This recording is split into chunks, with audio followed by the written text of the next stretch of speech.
Hey, Pavan, Bob, and Anton. There he is. This is a rock Howdy, star. Keith. Doing well. Hey, Hope hey you- Keith, how you doing, buddy? I'm doing great. Hey, It Keith. sounds like James. Hey, Rob. Hey, Hey, Rob. hey, We're filling up. We have 76 on the line right now, and the waiting room just keeps filling up. I just have to keep clicking and clicking on Hey it Keith, all. what's up, man? Hey Hey, Bob. Bob. Oh I'm no, with let you. everybody in. Like, I think Jensen here, my lord. Place has gone downhill fast. James, Hey, look, Rick. everybody. How are you? Hola, ¿cómo estás? And by the way, big thanks to Pavan for putting this together. Couldn't have done it without you, Bob. You did all the heavy lifting. Thankfully, people for some reason pay attention to me. No idea. don't ask why, just take it. I'm happy. Just keep doing my job over here. Someone's a keyboard smasher, whoever it is. Let's see. So we're just waiting for Here.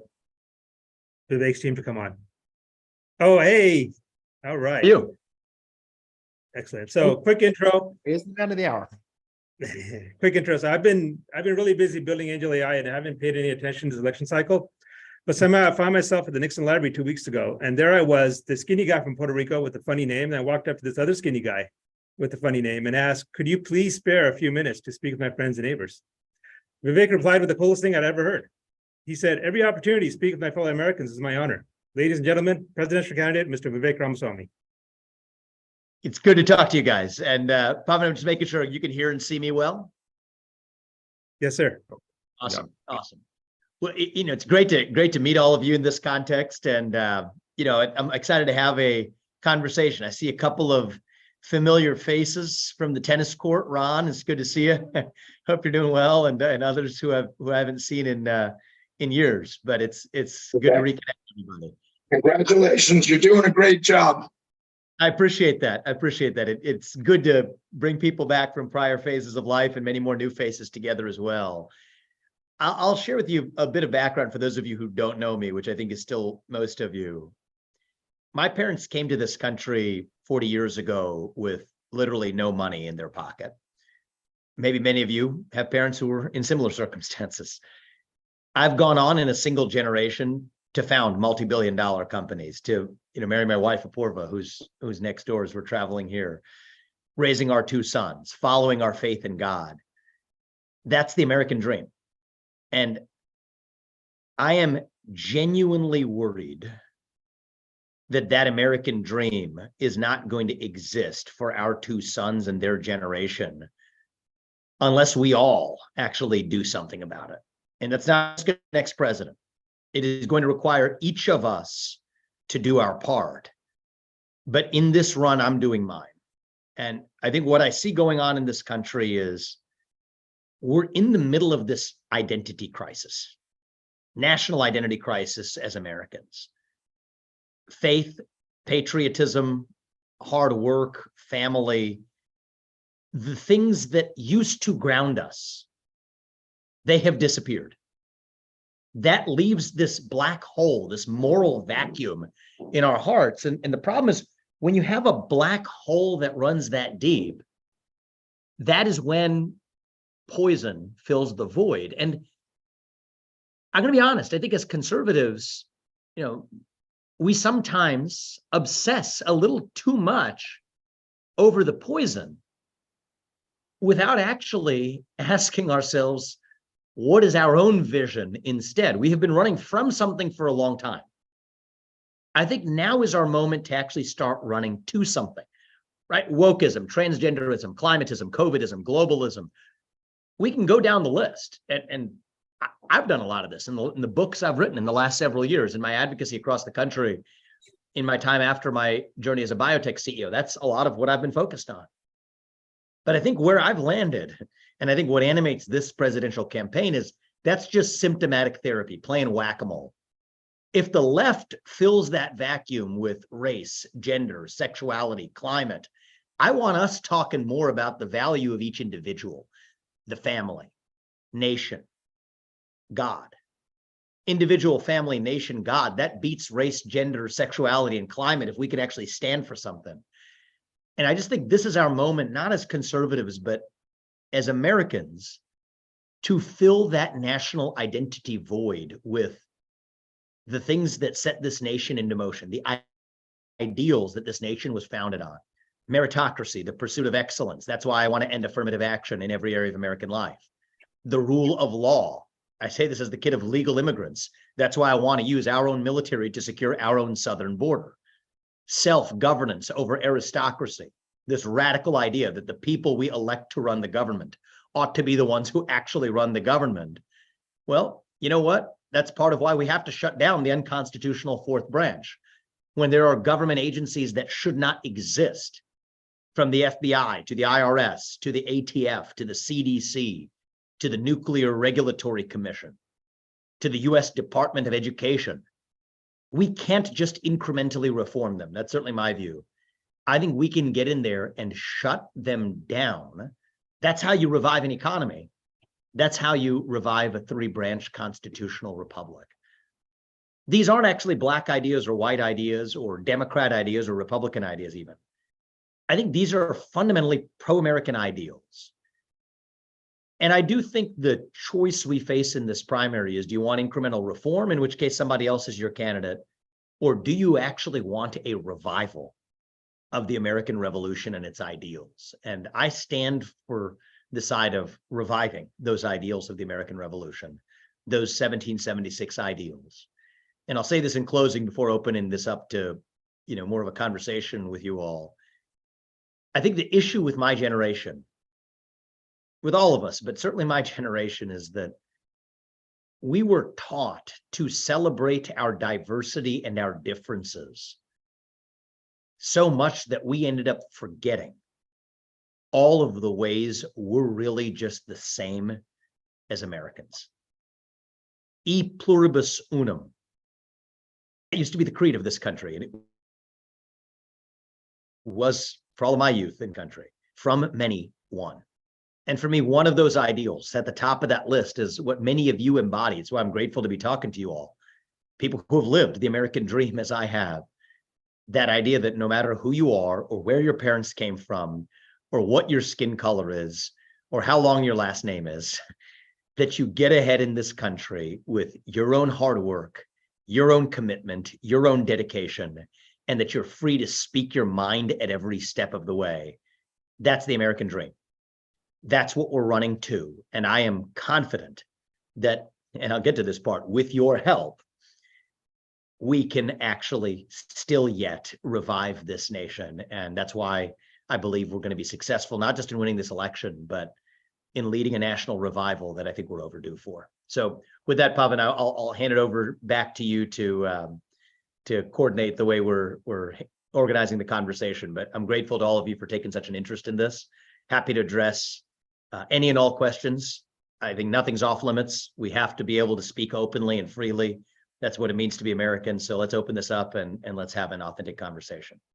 Okay, so speed round. I've consolidated all the questions from my neighbors, everyone. Thank you for submitting everything.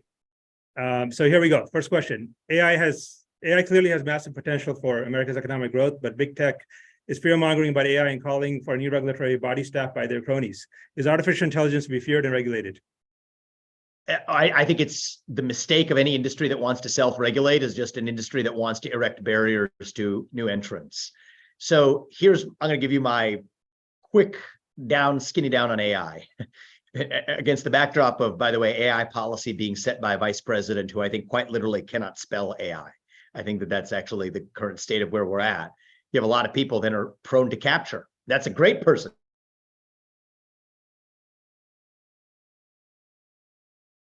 Crony capitalist regulations, like that's why they're seizing on the moment. My view is we cannot agree to any bans that China also refuses to agree to. Okay, so or does not agree to. And China's not going to agree to bans. And so think about what happened with gain of function research. We said, we're not doing it in this country. Well, it happens in China, and even the downside scenario of it literally leaks to the United States of America, and we're all left to suffer. So not making that mistake again. I think that AI is, Ron knows this about one of my prior companies. I've worked at a company, the next generation of the medicines that were being discovered not in a lab, but by AI. And that's okay. I see no problem with that. The real problem with AI is actually the way human beings will respond to AI. And so this goes back to that hunger for purpose and meaning. A small fun detour because it's the US Open season. I'll use a tennis analogy. They replaced line judges years ago with an AI-based system for making the line calls. You could see it in the first generation of the line calls that there were some that were just dead wrong. You could see it with your eyes on a replay. But a funny thing happened is the players who used to argue endlessly with the line judges stopped arguing when the AI is the one that actually made the call because it was AI, right? And so now try asking ChatGPT, who Chris Christie thinks I am, by the way, but try asking ChatGPT what we should do about climate change or what we should do about racial injustice. Well, it'll give you an answer that's as though it's a fact about anti-racist policies or anti-carbon policies, as though it was converting degrees Fahrenheit to Celsius, right? And I think that's actually the real danger is there's something inside us that makes us want to bend the knee. So the short answer on AI is I don't want centralized government regulation. I favor a tort-based system, right? Just like you're a company, you can't dump, somebody's river. As the developer of an uncontrolled protocol, if that has negative consequences, you can bear liability. So I favor a liability-based framework, not a government regulation-based framework. And then the other thing I'm going to say, which will be probably too provocative to talk about now, is the real answer to AI, actually, and the risks to AI is probably the revival of faith in this country and patriotism and the things that actually ground our hunger for purpose. Because human beings, we need to bend the knee to something. And the real danger isn't the AI, it's the pre-existing condition of actually wanting to bend the knee.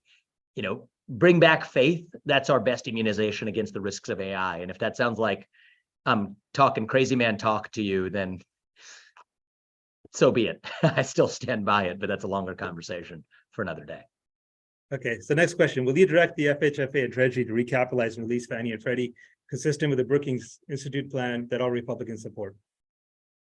Well, to recap Fannie and Freddie using taxpayer money, Yes, I would want to basically release them, right? They're owned by the Treasury right now. So basically, I don't want the government to have anything to do with these quasi-public, quasi-private institutions. Shut it down or else let it exist in the private sector. Those are two options better. And I think get it out of under the government's control. That gets it outside of the scope of abuse. So I'm going to go fast because I'm seeing all these hands coming up. So I'll just go super fast. Okay. All right. So next question. As a pharma executive, what is your perspective on COVID? Did we overreact? Was COVID a big pharma, big government grab for power? I think it was a massive overreaction. It was a national disaster. I think Operation Warp Speed in retrospect is absolutely crony capitalism, governmental picking of favorites at its worst. I was a biotech entrepreneur. I oversaw the development of 5 medicines that are FDA approved today. I can tell you we could have developed them at a tiny fraction of the cost. And I think it is laughable, to put it kindly, that the same FDA that says you can't develop a new medicine and make it available for less than 10 years and $1 billion to have the right to try it without having gone through that process is the same FDA and federal government that turns around and says something that's made it through in less than 9 months has to not only be approved, but mandated for use. You can't believe both of those things at the same time. Lockdowns were a disaster. We would have never had those lockdowns if you had been allowed to debate in public whether schools should actually be locked down. So lessons for next time. I hope there is not a next time. Until we hold China accountable for the origin of the pandemic, I think we are at risk of there being a next time, likely coming from China. So God forbid if there is a next time, no mandates, leave it to individual choice, no restrictions on free speech and open debate. That's the hard answer. And I think those have to be our lessons learned from COVID-19. And I was also going to be really honest. Every Republican in this race, myself included, but every Republican, Trump, DeSantis, myself, on down, said something in early 2020 in the pandemic under unknown circumstances that we will look back now and say we were wrong in the spring of 2020. We have to actually have the spine and courage to admit that, or else we're just going to commit worse and worse mistakes in the future. And I think the Republican Party, at the federal and state government levels included, was awful in the way it handled COVID. Better than the Democrats, but still awful in absolute terms. We have to be willing to admit that if we're actually going to do better under similar circumstances in the future. And it might not be a pandemic. It might be a, in this case, fictitiously manufactured climate emergency. You have to be able to willing to actually stand ground on fact rather than submitting to fear that's really just a vector for power, dominion, control, and punishment. Okay, next question. As you get more popular, the internet trolls come out and they are saying that you are connected to the Soros family, the World Economic Forum, and that you will be a threat to our liberty. Can you put these wild allegations to rest once and for all? Yes, I'm convinced it's not going to be once and for all. I'm convinced that we will lead a national revival to the day I die. They will still think that there's something to be, if it's not this, something else, and I've accepted that. That's the nature of entering the role I'm in. So I'm happy to address it, but in probably the 20th or 30th time, and I'm going to have to politics. I've learned. So the Soros thing, let me address, and then I'll address the World Economic Forum thing, which is even funnier. So I have zero connection to George Soros, other than being a public critic of George Soros. I did say one thing that was tongue in cheek to the Wall Street Journal, where I was a frequent contributor, that when George Soros said that Xi Jinping was the top threat to the free societies of the world, which I agree with, I said that George Soros is correct that Xi Jinping is the top threat, because it was a tongue in cheek on the back of having been such a vocal critic of George Soros. Separately, there's a scholarship that I won at the age of 24, a generic scholarship that funds hundreds of kids to go to grad school. I was one of them, called the Paul and Daisy Soros Fellowship. This is not George Soros. It is a relative of George Soros. Back in 2010, from a guy who is long dead, who made his money independently, whose last name is Soros because he's related to him, it's his brother, that funds a generic scholarship, or is one of the funders of a generic scholarship that I, like hundreds of kids, won. I would have had to have been an idiot, really, to put it bluntly, a fool, to have turned down that scholarship at the age of 24 when I happened to have submitted a 30-minute application that I could submit and win a scholarship that other peers were vying to get. I got it. That's the long and the short of that story. I wish there were more to it, but there isn't. The reality is there are other candidates in this race. I mean, Trump took a $160 million loan from George Soros. I think DeSantis has had George Soros investment partners host fundraisers for him. George Soros has complimented Ron DeSantis during this campaign. That's not disqualifying of those guys either, but it just goes to show, I think let's get out of that rabbit hole a little bit, but that's the long and the short of that one. World Economic Forum is funny. I was probably one of the biggest critics of the World Economic Forum agenda. I've been the leading critic of the ESG movement in the United States, the only person who's offered a market alternative in the form of Strive, which I founded to compete with BlackRock. Written 3 books, 2 of them are devoted to critiquing stakeholder capitalism and the ESG agenda. And mysteriously, bizarrely, nonetheless, in 2021 or so, the World Economic Forum says they want to nominate me as one of their young global leaders, along with the likes of Mark Zuckerberg, and they've listed Elon Musk and Peter Thiel and others in the past too. But I thought this was bizarre. I said, I reject the award. I decline. We have different value sets. If you want to engage in a debate, let me know, and we can always do a debate, because I'll debate anybody, but I politely decline your award. 2 months later, I get a bunch of congratulatory texts saying that, hey, you've joined the young global leaders. Congratulations. I said, never asked for this. Take my name off. They said they would. What do you know? 6 months later, my name still hasn't been taken off. Whether that's a nefarious plot or whether it's incompetence or some combination of both, I don't know. But when they repeatedly refused to do it, I took them to court. I sued them, and I got everything I demanded. Most importantly, a hard commitment that nobody else in the future, because it turns out apparently Elon Musk and Glenn Beck say they've had something similar happen to them as well, that never again will that happen at behest of their agreement with me on the back of that lawsuit, that we got everything we asked for. Most importantly, not just the apology and the recantation of the facts, but a hard commitment that they wouldn't do anything like that to anyone in the future. So I'm talking fast to be able to get through more questions, but hopefully it would be a good thing to put those 2 questions to rest once and for all. But my suggestion is that I'm going to be getting that many times over in this campaign, and we'll answer it clearly every time. Okay. For or against statehood of Puerto Rico, will you abolish the Anti-Competitive Jones Act? There's 2 different questions, actually. I'm against the Jones Act because I think it's a very low resolution approach to achieving objectives we should be achieving in more precise ways. I'm against the statehood of Puerto Rico at present, and I will not close the door to it in some long distant future. That would be, the United States of America has existed for 250 years. We've added states like Alaska and Hawaii over time. It's no time in the foreseeable future, in my opinion, that it would be the right time to add Puerto Rico. But tell me, Pavan, if you disagree with me on that. Yeah, I agree. I think Puerto Rico's got a great deal. It's not good for Puerto Ricans. It just doesn't make sense. It's just Yeah. not anytime in the foreseeable future is that the right answer for us. Yeah. But I know that you guys have roots, some of you have roots there, and you're free to disagree with me. And I think it's part of what makes our country great is you don't have to agree with me on 100% of what I say. You just have to agree with me. If you agree with me on most things, you can support me because I'm going to tell you what I believe 100% of the time. I think most people on this call do not want Puerto Rico to become a state. Okay, good. So that's not one of the ones where we disagree then. But there we go. Yeah. All right. So in 20 years, your kids will be adults. What does that future America look like, and how will your leadership get us there? So I think that America is founded on the idea that you get ahead in this country through merit. What does merit mean? I mean, it's not this ideal that you can achieve anything you ever want. I mean, Pavan and I, I'll take the liberty of speaking for you. Nobody wants us playing in the NBA, okay? Now, just because I want to play in the NBA doesn't mean that I get to, because I don't have the innate skill sets to do that. But meritocracy, I think, refers to a system in which everybody, whoever they are, has their own unique God-given talents. And meritocracy is the system where no matter what your God-given talents are, you get to maximize them without anybody, man, woman, or system, man-made system standing in your way. That's what it means to stand for meritocracy. And I think that that's what America was founded on. And so what does it look like in January 2033 when I leave office? It'll be a country where I can look my two sons in the eye and tell them, yes, this is still the country where you get ahead with your own efforts rather than somebody else determining what you can and cannot achieve. What does it take to get there?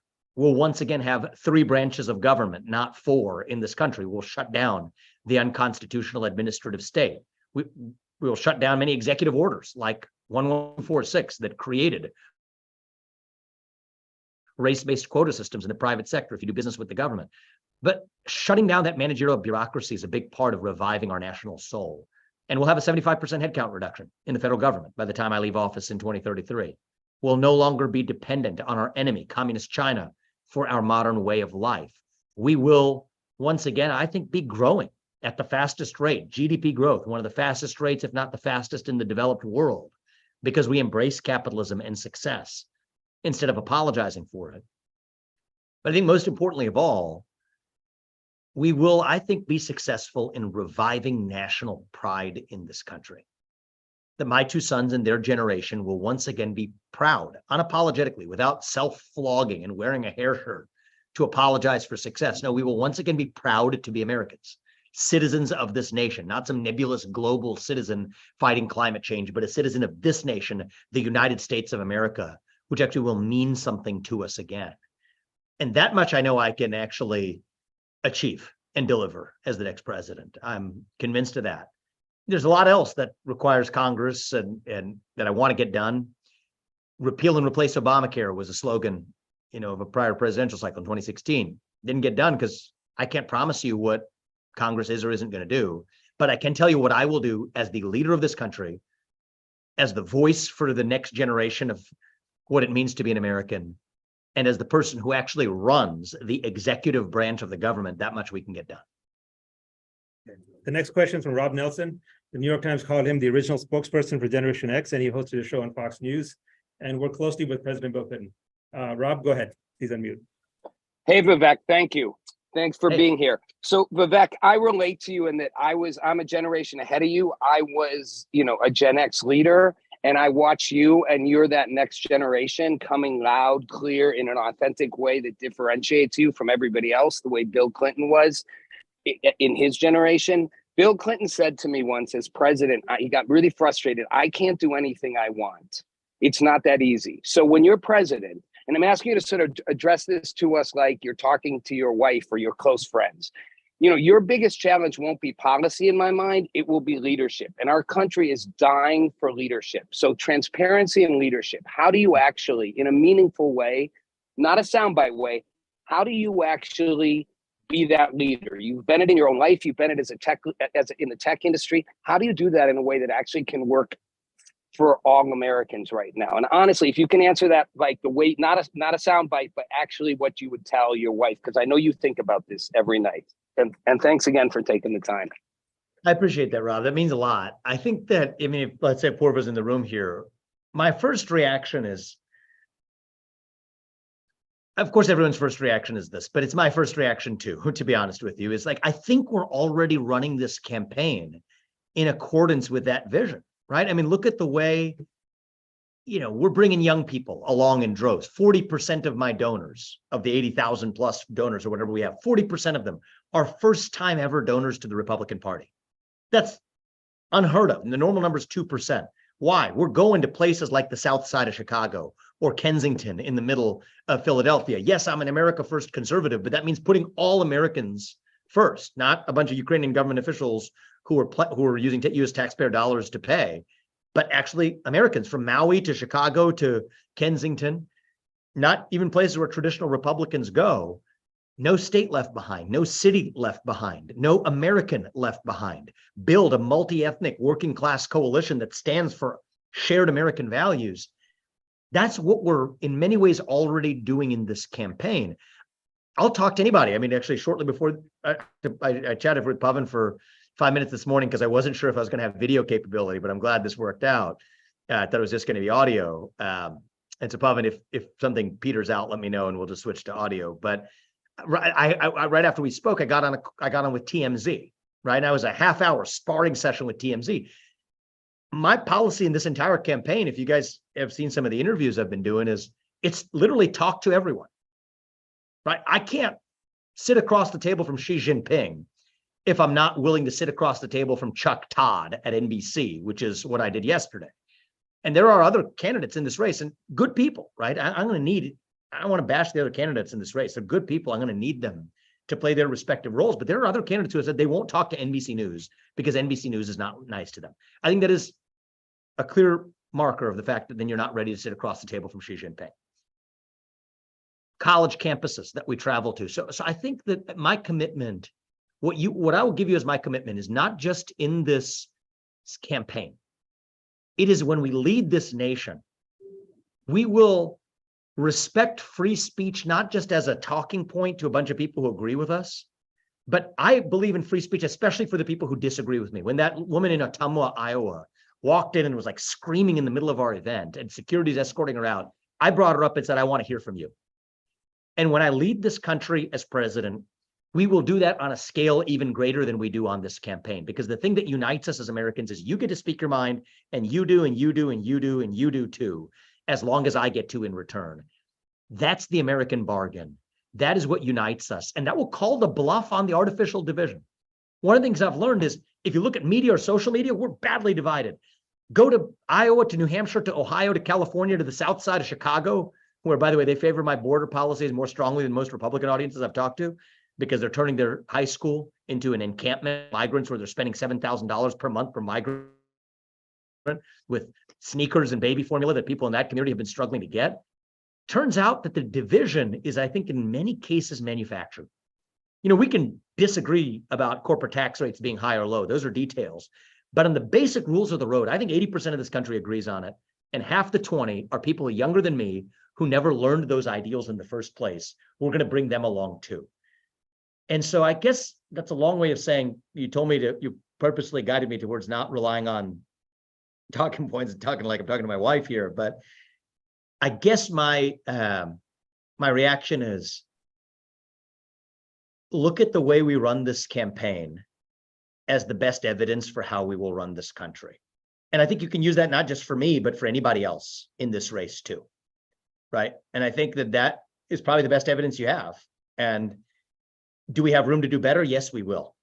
At every step till the day I leave office in January 2033, we will always aspire to be better than we were the day before. And I'm running this campaign the same way too. Lots of learnings in the first 6 months. But I think that's what's going to take to reunite this country. And I believe we, most importantly, actually can do it. It's not too late. And that's where I'm at, Rob. Thanks, Vivek. I appreciate it. Thanks, Pavan and Bob, for putting this together. And Vivek, appreciate your authenticity and your passion. And you're welcome to come on Roundtable the Street anytime. And I'll do an interview with you if you want. Would love to have you. Let me let me say something here I'm going to ask Drew from my team right now. I'm going to be very in the spirit of candor, right? In the spirit of just total transparency. I just want to tell you, I was thinking about running this campaign. I could not have told you in good conscience with my analytical brain. My heart was always believed this, but with an analytical looking at data points in March of this year, that I was going to be your incident because I was polling not at 0%, but at 0.0%. Okay. And so that wouldn't have been credible for me to tell you that. I think now polling at second in many national polls, really just on the heels of the first debate behind us, having spent almost nothing on TV ads when other candidates already propping up TV ads. And I can go through the math with you on this about how Jeb Bush and Scott Walker spent a boatload of money per percentage point in the polls and Donald Trump didn't. And it shows we're seeing that same dynamic in this race. I believe I have a clear path, dare I say, a likelihood of being your next president. The single difference maker right now on whether or not we succeed on this is going to be whether or not we get the external financial support needed to make it happen. On principle, I believe in investing my own money before asking anybody to invest theirs. That's what we've done in this campaign. $80,000, 80,000 donors, averaging $30 a piece. That's what it looks like so far, and 15 million of my own money. We're going to stop at nothing as a family. But if I ask you all to do one thing, starting from September, we need to be on TV in Iowa, New Hampshire, in the early states, and Nevada and elsewhere to compete. And if you all, whatever your maximal capacity is, the max you can give to the campaign is $3,300 for the primary and $3,300 for the general.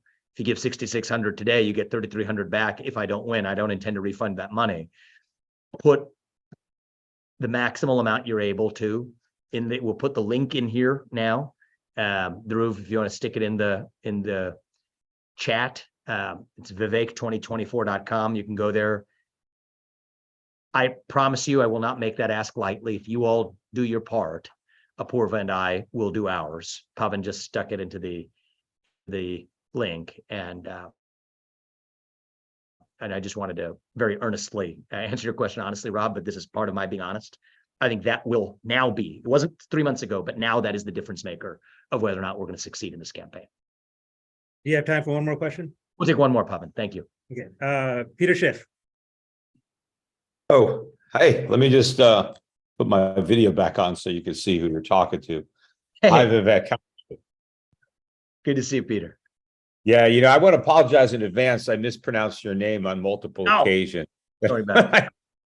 But yeah, no, it is very. Can I just say one thing, Peter, real quick? Pavan, there is a Bitcoin donation link. Just so someone asking that, there is. I don't have any Bitcoin, so you got the link. So somebody else can. Pavan can. You can get that from Dhruv and distribute it, because I don't like the traditional ones. So we will put that up too. We're the only campaign in the Republican Party that's made that available. So anyway, thank you. But no, I mean, clearly, I like a lot of the things that you say. I mean, if you actually were to become president, you may be one of the only people who could swear the oath to the Constitution and actually understand what that means, and what it is about America that makes us great in our founding principles. But the main disappointment to me for Donald Trump. I mean, I voted for Trump, and I wouldn't be able to vote for you because I could in the primary, I guess, but I couldn't vote for you as president because I gave up that when I moved to Puerto Rico. But I voted for Trump, and what I had hoped is that Trump would be a real statesman and really try to make America great again. And I thought one of the most important things that we needed to do that was to substantially reduce the size of government and cut government spending. Yet Donald Trump presided over a substantial increase in both welfare and warfare spending. He signed on to every bill to increase the national debt. And so not only did our budget deficits go up under Trump, but our trade deficits went up. And that's even before COVID. So the question I had for you is, would you be willing to do what Trump did not? Would you be willing to lead the charge in significant reductions, not just getting rid of the Department of Energy? I mean, education, that's great. I mean, energy too, and there's a whole bunch of other ones. But in order to make America great, we got to remove the burden of government. Sure. The And- economy. And a lot of those budgets come from that administrative state. So when I talk about the 75% headcount reduction in the US federal government and the employee headcount, that's where a lot of the budget requests come from. And Peter, I'll and this is such an important topic, but I'll answer it briefly with, first, we have to deliver economic growth. That we can do by unburdening the regulatory state. Then we've greased the wheels to actually make the cuts from a position of strength, which is what we're missing right now. I also favor dramatically using work requirements as the first wave of entitlement reform. Welfare and on down, work requirements. Let me just point out, because this is what I want you to talk about, because the big money is in Social Security, And Medicare, and defense. So I'm talking about leading the way to cut those entitlement programs now to current beneficiaries, not in some distant future, but to cut them right now.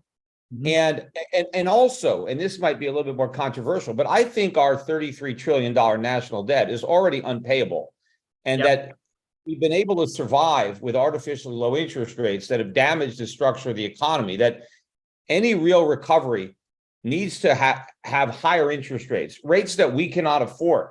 And I think Peter, I just have to excuse myself just because I'm about 7 minutes over to a group of people that are waiting for me. But I love that spirit. And the only thing I will say is a short version of that answer is work requirements is wave one. Okay. Attach work requirements. And that's a double whammy because it solves economic growth. We have more jobs than people in this country. That helps us do that. Don't pay people more money to stay at home than to go to work. Also, Medicare Advantage compared to Medicare, single lump sum payments are dramatically less costly than centralized Medicare. And so this is an actual path that we can actually take to get there. What I will say in closing is that, look, we don't have to be a nation in decline. I think we can still be a nation in our ascent. Ascent, in the spirit of Peter's choice, Peter's question fits that right away. Ascent is a choice. We can make that choice. And Pavan, this is such a great group you brought together. I think for those of you who are willing to max out to this campaign, I know we ran out of time quickly. We'll put together an intimate version of this to continue this conversation. Pavan, if we have the max out group from this that's willing to do that again, you have my commitment that I'll do it. So thank you guys. I appreciate you guys, and thank you. And I'm genuinely optimistic for what we're going to achieve in this country. We need your help to do it. And if you guys whatever your maximal capacity is in that link that Pavan shared, we immensely appreciate it. Thank you. Thank you, Vivek. Thank you, everybody. I tried to get everyone's question in. It's a short amount of time. So if anybody has any other questions, please drop me an email. I'll put my email address on the chat. Okay. Drop me an email. I'll consolidate it. I'll put it in a spreadsheet and I'll send it to his campaign manager. And then they can email directly back to you answers to your questions. Does that make sense? So I got everyone's questions, yesterday, and I tried to consolidate into broad stroke questions. So I'm sorry if I couldn't get to your question. I'm very sorry, but we'll he did promise to do one more. Great job. Pavan, you did a great job. You did a great job managing that. I appreciate it. I took it down to that, Bob. Bob took care of 90% of that stuff. All right, enjoy being part of this community. And we'll send out the link for everybody, because if you like the guy, I gotta throw some cash in. So Do you mind great job. your email again in the chat? It's not visible. I can't find the email. the donation link, it's vivek24.com, but I know we had our own link. Can you repost it? Okay, so I'm putting my email address here, and I will put the link again in the chat. Okay, so I put my email address in the group chat, so I'll put it one more time. So if you have any questions that, I know I can get to everyone's questions. So just email me, I will consolidate into a spreadsheet, I will send it to Vivek's campaign manager. And then he could answer it directly back to you. Thank you, Pavan. Thank you, Pavan. Thank you. Cheers. Nice meeting Thanks you for all. setting it up. Thank you. Bye-bye. Thank you. Bye.